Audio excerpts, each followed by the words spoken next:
Welcome to Ghost of a Podcast. I'm your host, Jessica Lanyadoo. I'm an astrologer, psychic medium, and animal communicator, and I'm going to give you your weekly horoscope and no bullshit mystical advice for living your very best life. I wrote a book. It's Astrology for Real Relationships, Understanding You, Me, and How We All Get Along. It is pretty awesome, if I may say so myself, and I'm taking it on the road to you, New York.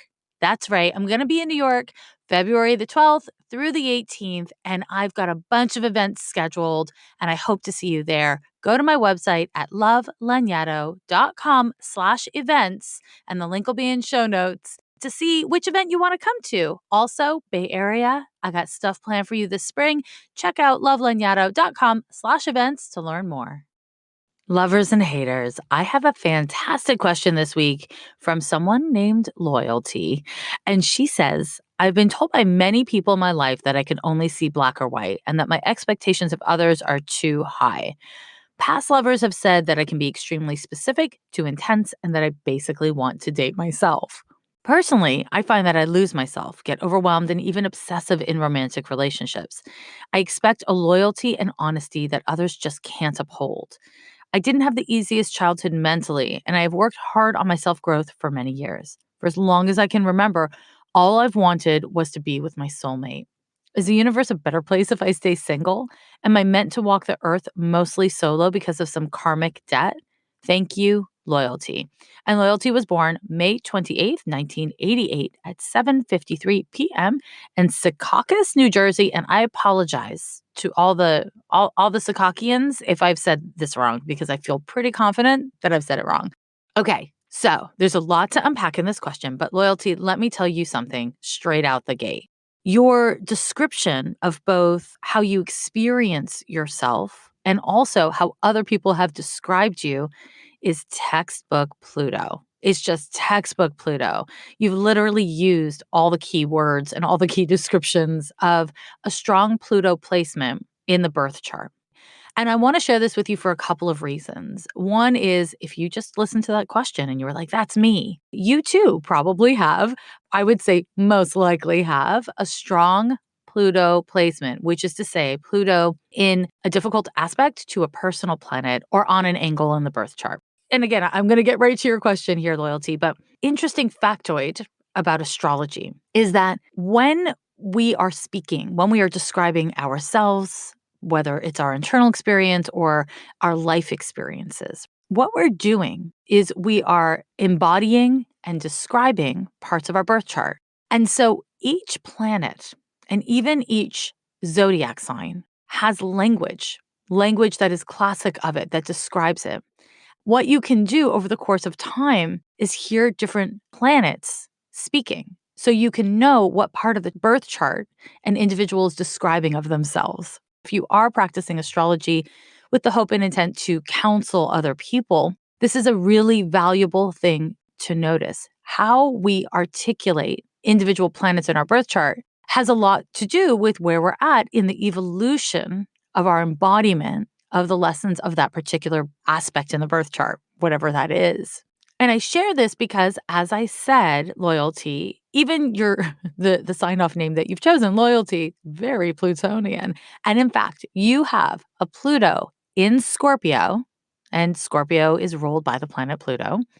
Pluto in Scorpio in the 12th house conjunct your moon, which means you are super-Hecka-Very intense, very intense emotionally. The moon is your emotions and Pluto is obsession, seeing things as all on, all off, or black and white, as you put it. It can give you incredibly high expectations of yourself and others, and it can make you come across as incredibly demanding. But as you astutely noted, that's not how it feels on the inside. You don't feel like you're being demanding. You feel like you give of yourself so completely and so compulsively that all you're asking is to be met in the middle. However, where you tend to go emotionally is not super healthy or sustainable, even for you.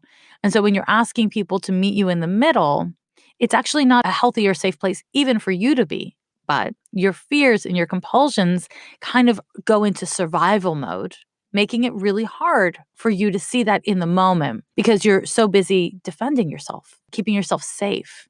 Before I get into your birth chart too much, I want to point something out here, and it's really important.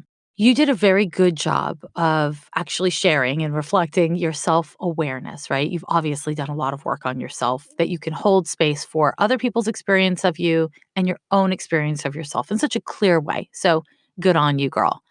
But what I think is really important for me to acknowledge here is that you went from this self awareness to feeling out of control. So you say that you want a soulmate and you ask if you're basically destined to be single forever and that you've done something wrong and you are being punished. This idea of a karmic debt, right?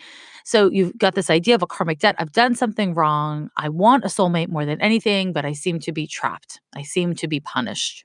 And so you've gone from a place of agency and self awareness to almost being victimized by the universe, almost being forced into a corner.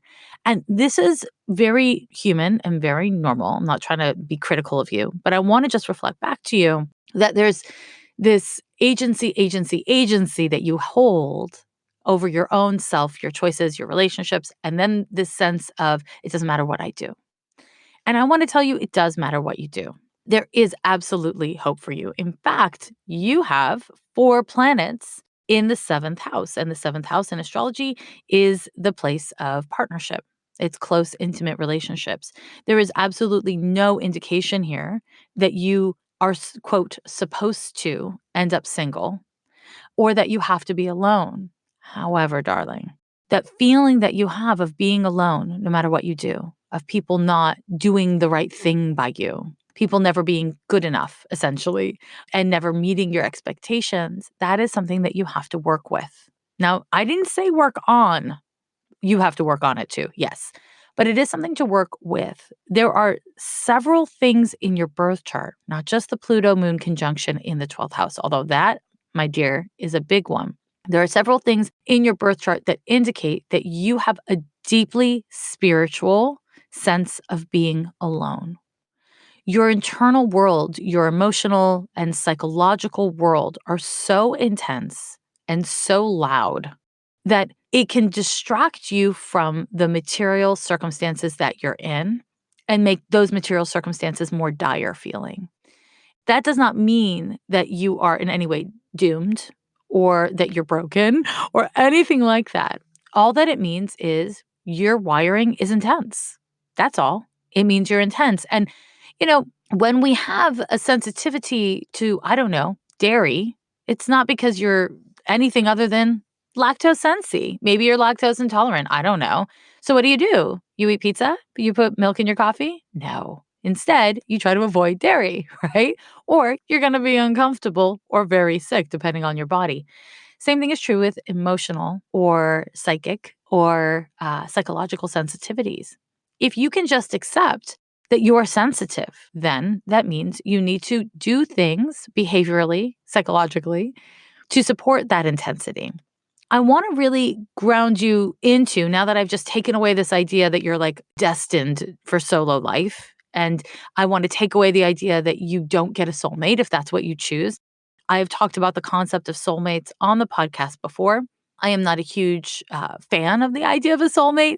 I actually believe that every person we have contact is a soulmate on some level because we are souls in bodies. Any amount of connection is a soul connection.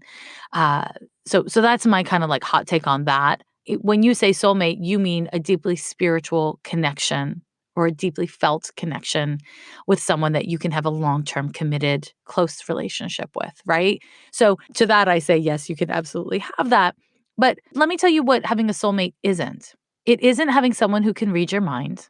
It isn't having someone who will always know what you're feeling and how to react to it or how to respond to it. It doesn't mean someone who will always feel what you feel, want what you want, do what you want.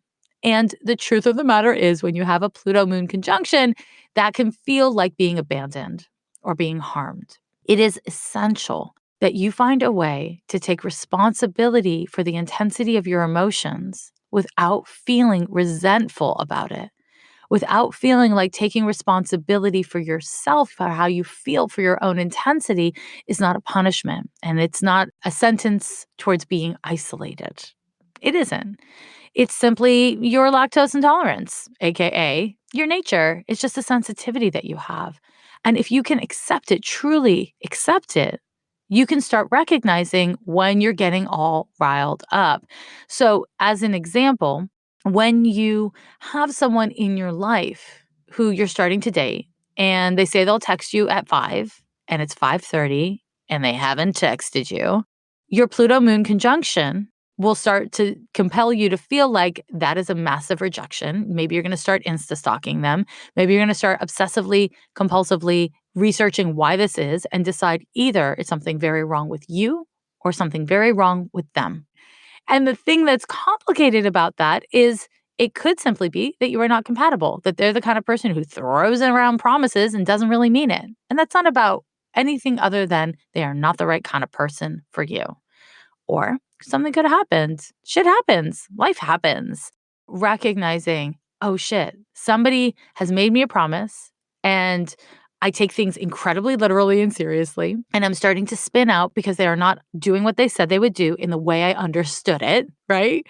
As soon as that occurs, what I would advise you to start doing is recognizing this is a major trigger for me. And that doesn't mean I'm being traumatized. It doesn't mean I'm being actively harmed necessarily. I can decide that later. But right now, I know that this is a major trigger for me. So maybe I need to get offline. Maybe I need to distract myself with something constructive. And that could be any number of things. It could be physical activity, it could be listening to music. When you are getting triggered and you know your compulsions are being engaged, is not the time to figure out the motives of the other person. And it's not the time to figure really anything out. It's the time to meet yourself in your intensity. That's what it is. That means taking the feelings at face value and supporting yourself through the feelings instead of trying to figure out why you feel what you feel and why it's happening. This is really important, additionally, because you are of the generation that has a Uranus, Saturn, Neptune conjunction. Now, Neptune's a little far. It's a wide conjunction, but Uranus and Saturn are real tight. And Uranus is in its final moments of Sagittarius. You have Saturn in Capricorn and Neptune in Capricorn, and your Saturn return is over. We're not talking about it. It's done. I mean, you're integrating it. You're integrating it, which means the past couple years have been really intense for you. You've been doing a lot of growth and a lot of healing. And because you have these three planets in the first house, and to clarify, I am using the Campanus house system because you have these three planets in the first house, because you've been going through your Saturn return for a couple years and now you're in the integration phase, what we really see is that you have a way that you like to be in control of yourself. But you're really emotional and you're really sensitive. And so it's hard for you to feel in control of yourself. You do not have a great game face, girl. I'm sorry. You don't have a great game face. Your emotions play on the surface because when we have planets in the first house, it's right on the surface. We are terrible at hiding our first house planets. Sorry. That's just how it works. I don't make the rules. So, anyways, because you have these three planets in the first, you tend to take yourself very seriously and you want things resolved kind of quickly. It's hard for you to tolerate not knowing where you stand or who you're with. And that's why your exes have said to you, you basically want to date yourself. You want to date a mind reader. But I can tell you, as a professional psychic, even as a professional psychic, it is never my job to read the minds of my friends or lovers. It's not what you do in your personal relationships. It's really important that we talk to people. It's really important that we find ways of tolerating difference. We all have different inner worlds. We all have different astrological makeup, and we are all going to approach something we love, something we want, something we hate, something we don't want in our own unique style. And that's not meant as a rejection of others. What it is difference. If you can kind of in some way depersonalize that, then you can do the work of recognizing I have a choice. Is this dynamic actually unhealthy for me because these differences are incompatible for me? If that's the case, then you get to say, thank you very much, sir, and good day. I am not going to be doing this with you. Or you might decide, this is triggering, this is upsetting. I wish that when they said that they would call it 5, they actually called it 5 instead of between 5 and 8, because that drives me fucking nuts. But they always call between 5 and 8. They always have a meaning, like a reason that is reasonable to them, even if it makes me nuts. And I am going to continue to stay in this dynamic, and I'm going to see where it goes. You have a choice. When you lose track of your own agency, of your own choice to stay in a dynamic that may be a compromise, that may be wonderful, that may be difficult, whatever it is, that's when the kind of more compulsive and self-destructive parts of your nature get engaged. When you recognize that you are choosing to be in this, and there must be something you're getting out of this if you're continuing to choose to be in this, and what is that thing?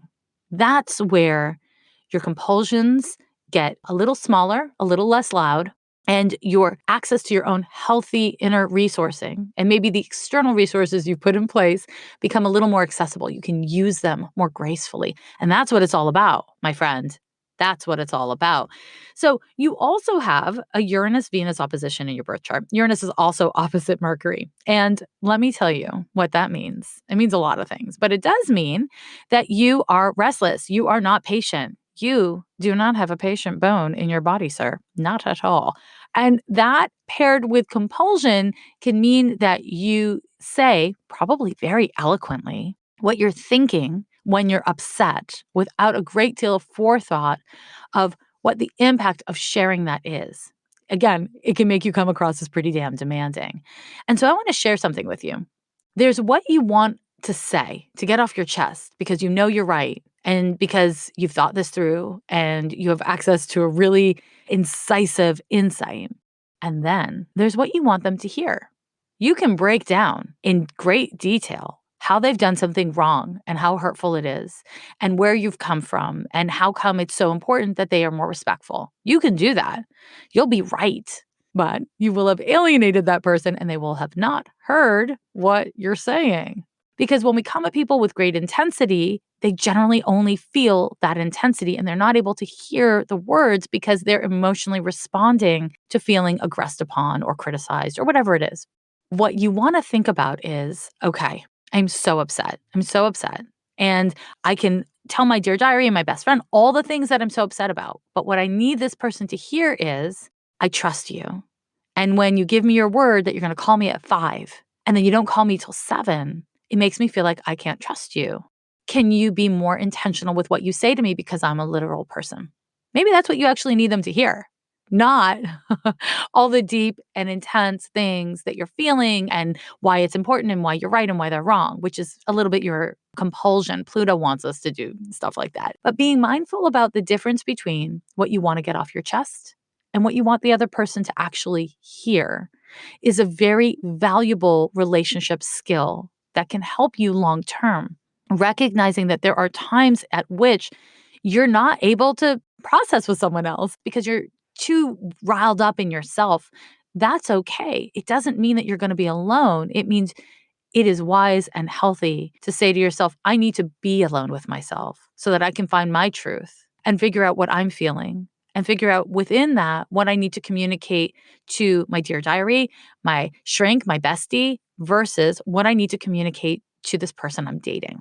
Being able to do that is just an invaluable life skill that will make your relationships more successful. Not just it will be easier for other people and they won't have that sense of like you want to date yourself, but also it will make it so that when other people don't show up for you, you can be like, oh, they're not right for me because I did all the work that I needed to do on me. And if they're not able or willing to meet me in the middle of that, then that's just not compatible for me. And that's really healthy, my friend. It's very freaking healthy. I will say something else, which is that you have a sun conjunction to the opposite point of the ascendant. And this means, yeah, you want to be partnered. Like you super really want to be partnered. Now, what's complicated here is that you have this Pluto moon conjunction that compels you to want something really intense where you're always together and you're totally merged. However, the strong Uranus and Saturn in your birth chart, in particular, Uranus in the 1st, opposite Venus and Mercury in the 7th, it inclines you to actually need a great deal of space. So what you need is trust. Now, as I said, you've been going through your Saturn return. It's been a thing. It's not been easy, but I have really great news. I mean, maybe you won't think it's great news, but I think it's really great news. You are currently going through a Uranus opposition to your moon, once in a lifetime transit. Fabulous transit, very upsetting. It's a very upsetting transit. What it does is it indicates that your emotional nature, your feelings around safety, your survival mechanisms, all these things that Pluto Moon conjunction in your birth chart governs are being triggered. They're being ferreted out. And they're being ferreted out because whenever we're going through oppositions by transit, we tend to experience it via projection, AKA in relationships to others. So it might be because transiting Uranus is in your house of work. It might be that people at work are really triggering you. It might be people in your personal life. But you are going through a period in 2020 where you get to change your survival mechanisms. And that is wonderful. It is not super chill. It is not terribly easy, but it is incredibly fertile. This is something I mentioned in the horoscope, actually, of last week's episode, that Uranus transits are an opportunity to kind of reset where we're in ruts. We need Uranus transits because they help us to grow in ways that we for sure wouldn't choose on our own. And they generally come with upsetting or unexpected circumstances, people, situations, whatevs. And so, what I want to encourage you to do at this time is be open. Be open to seeing things differently. Be open to new approaches. Be open to doing what Uranus truly wants of us, which is to be present and not future and not past, just present. Can you stay present? And here's the thing, this isn't meant to be easy. This is meant to be transformative. This is going to be a year where you change in meaningful ways. That is exactly what you need based on the question you've asked me. And you've asked me absolutely the right question, Loyalty. Having loyalty for yourself needs to be at the center of how you approach your relationships, not as a way to defend yourself, but as a way to embrace and love yourself. That's the center of it all. And the good news is, I think you're going to do the goddamn work. Yeah, I do. Yeah, I do. You probably already know by now that I record Ghost of a Podcast on Anchor, and I do that because it's the easiest way to make a podcast. It's free, and there are creation tools that allow you to record and edit your podcast right from your phone or your computer. Anchor distributes your podcast for you, which is super convenient. It can be heard pretty much everywhere from Spotify to Apple Podcasts and across all the platforms. And you can make money from your podcast with no minimum listenership. It's everything you need to make a podcast in one easy place. Download the free Anchor app or go to anchor.fm to get started today. This week, we're going to look at January 26th through February 1st, 2020. I will never tire of saying 2020, and I just invite you to repeat it after me. I mean, I'm not going to say it again because that's just obnoxious, but 2020. Okay, I did it. Okay. This week, there's a lot. I mean, I say that every week because it's always a lot because it's life. But last week's horoscope from episode 83 was so Uranian. We had that new moon in Aquarius. We had all this Uranus stuff happening. And so it was a little upsetting. It was disruptive. There was a lot of surprises and restless energy.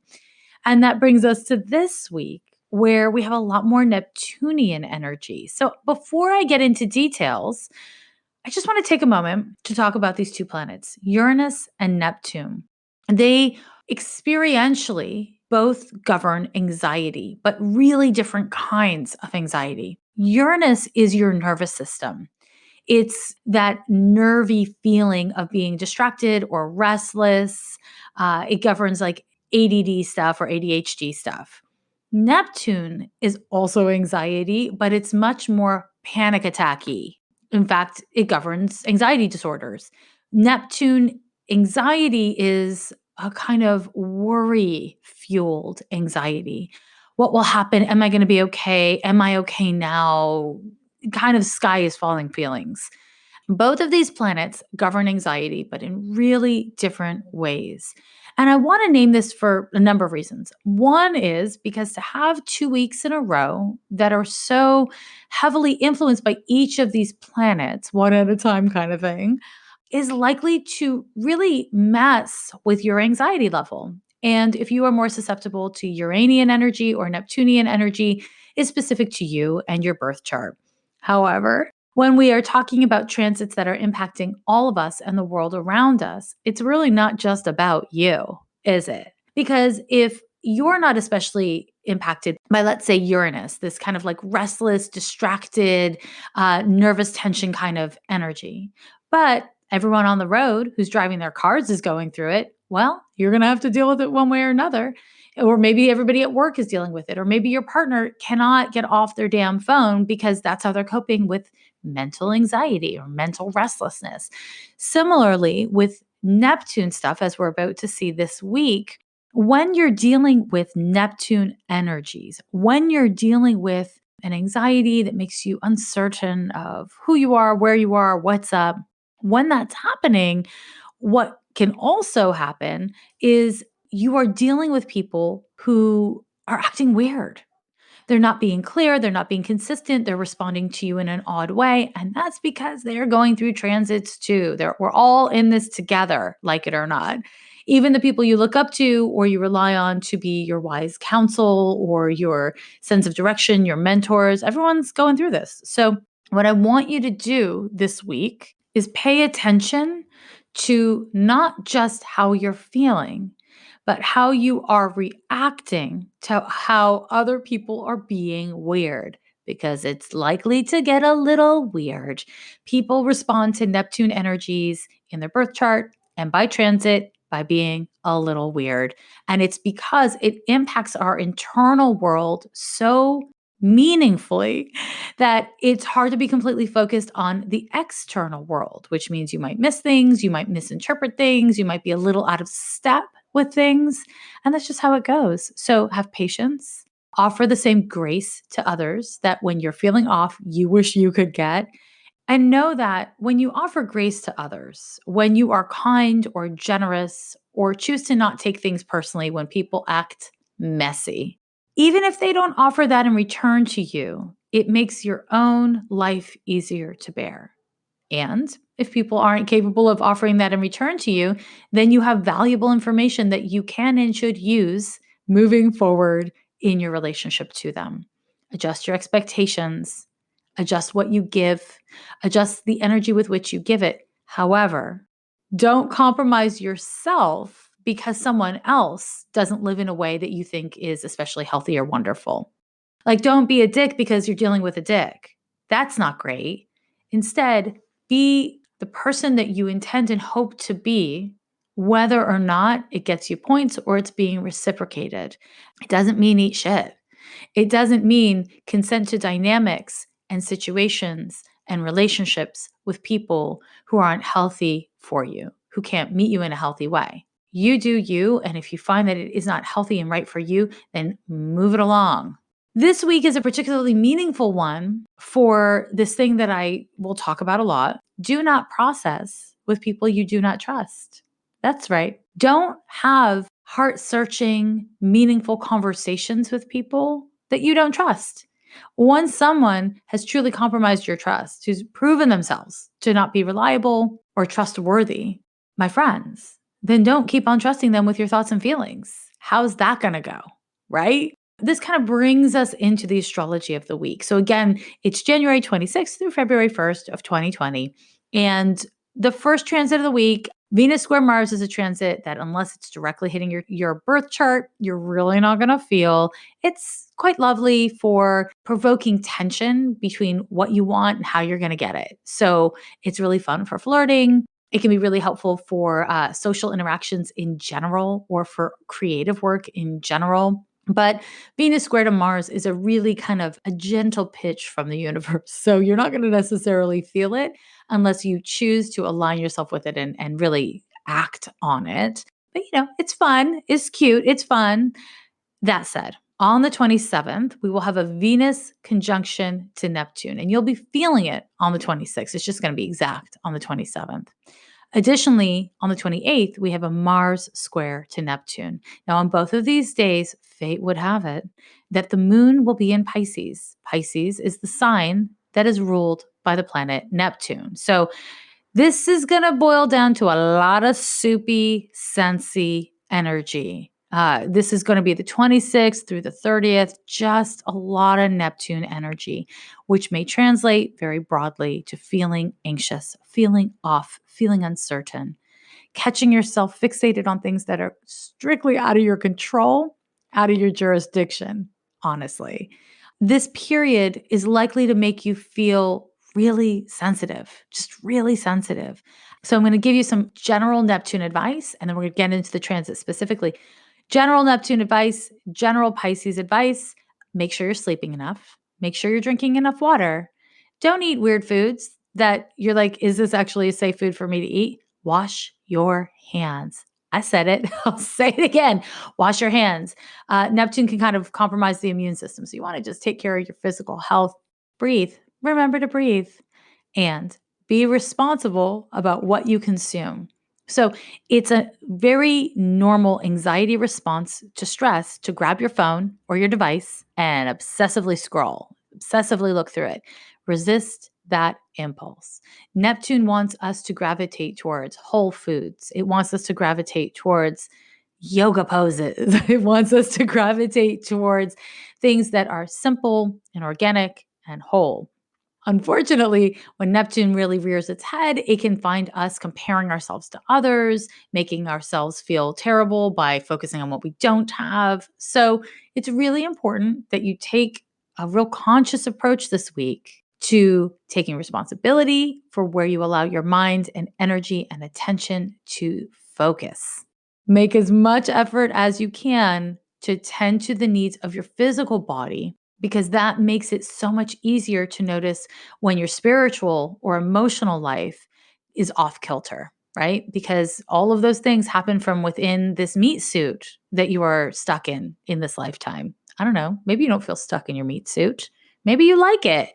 Maybe it feels like a gift from the universe. I say congratulations to you. And to the rest of you, I want to say it's your only meat suit. Take care of it. So, the 27th, Venus conjunction to Neptune. This transit can bring up a highly romantic dynamic between you and someone else. You might meet someone, know absolutely nothing about them, and decide that they are perfect. They are perfect for you. They are perfect. They have more than you. They have better than you. Or you're meant to be with them. That's a fun one that happens a lot with Venus Neptune. I just know it's meant to be. I know we have a past life connection. Under this influence, know that all that glitters is not gold, that potential is beautiful, spiritual connection is delicious. It's not equal to data. Just because there is a spiritual connection does not mean you are compatible. It is healthy. Sometimes a spiritual connection is, in this lifetime, I am meant to look away or say no. Spiritual connection doesn't equal yes. Spiritual connection only equals spiritual connection. So the Venus conjunction to Neptune is going to trigger a lot of fantastical feelings. And that can stimulate irresponsible financial dealings, AKA spending money on trying to buy some happy. Don't buy happy. See if you can sit with the impulse before you go spending money, especially large sums of money. This isn't a great time for, dealing with contracts and stuff like that. It's not a Mercury transit. It's not Mercury retrograde yet, but it is absolutely, kind of a bit of a soupy time. So you want to just triple check things if they're important to you, if they're going to have long-term consequences, and certainly if there is contracts involved or any kind of litigation involved. If you have to have a difficult conversation around this time, I want to give you this one word piece of advice: succinct. Be succinct. You may feel really called to give a lot of personal details, but because this energy is impacting everyone, consider that the other person or other people you're talking to may not have the space to take in all of your details. Don't just think about what you need to say. Think about what you need the other person to hear.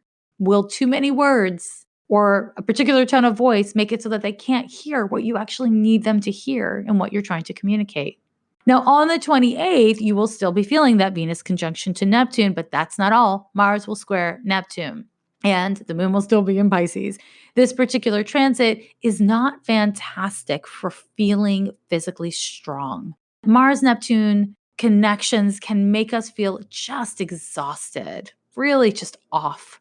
Again, wash your hands. This is not a great time for your immune system if this transit hits your chart in any kind of particular way. When Mars forms a square to Neptune, again, we have the risk of anxiety, of over-idealizing other people or situations and jumping to conclusions. Often those conclusions are fueled by anxiety, aka fear, aka a sense of scarcity. In my view, Saturn governs actual scarcity thoughts and feelings and obsessions, but Neptune tends to focus on a comparison based on fantasy. So I just want to encourage you to stay grounded in the here and now.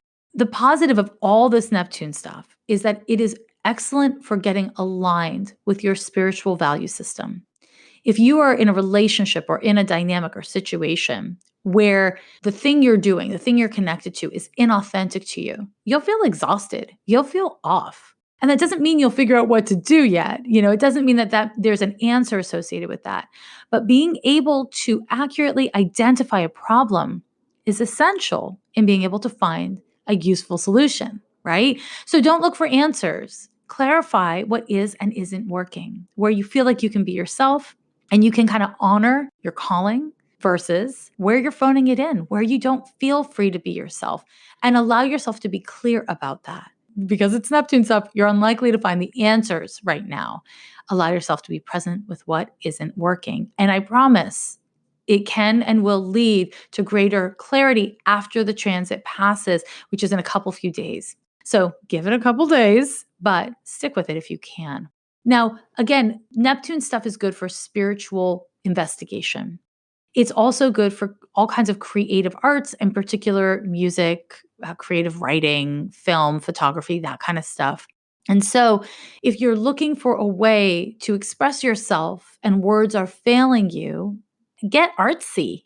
This might be a particularly stressful time for reading the news, for considering issues of social and political import, because Neptune goes into, oh my God, I'm helpless, it's hopeless kind of thinking.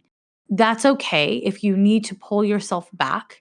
That's okay. You just want to, use the time if you're pulling back from the world to really take care of yourself so that when these transits pass and you feel more grounded or centered in yourself, you can come back and be a good citizen, right? Be a good neighbor and cousin to your fellow humans and plants and animals and such and thus. The final transit that I'm going to tell you about this week is on February 1st. And this transit is a Venus sextile to Pluto. Again, not the most spectacular or blinding of transits. However, Venus sextile Pluto is excellent for connecting with other people, romantically, platonically, all of it. It's an excellent transit for getting deep and getting real with people, for connecting in a way that feels meaningful to you. This transit's good for looking at your finances. If you didn't buy that thing that you kind of got obsessed with back when Venus was conjunct Neptune, you can go back and buy it on the 1st. It's fine.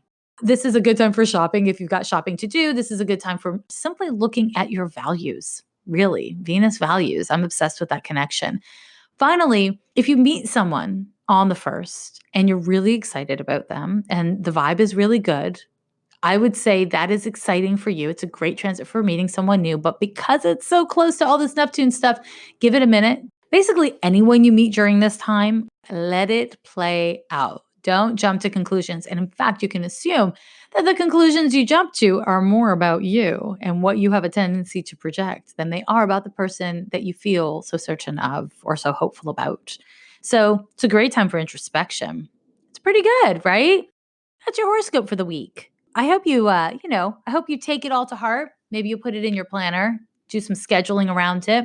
All this astrology stuff really is a tool for you to leverage so that you can have a better understanding of you. Isn't that cool? I think that's really cool. May I say thank you to everybody who has supported my work by writing reviews, starring the podcast and the book. If you haven't bought the book yet, I don't know what you're waiting for. It's good. It's going to help you help yourself. So pick it up wherever books are sold, but whenever you can, support your local independent bookseller. Okay, thanks for tuning in for another week of Ghost of a Podcast. Bye. Every year they say the end is near, but we're still here.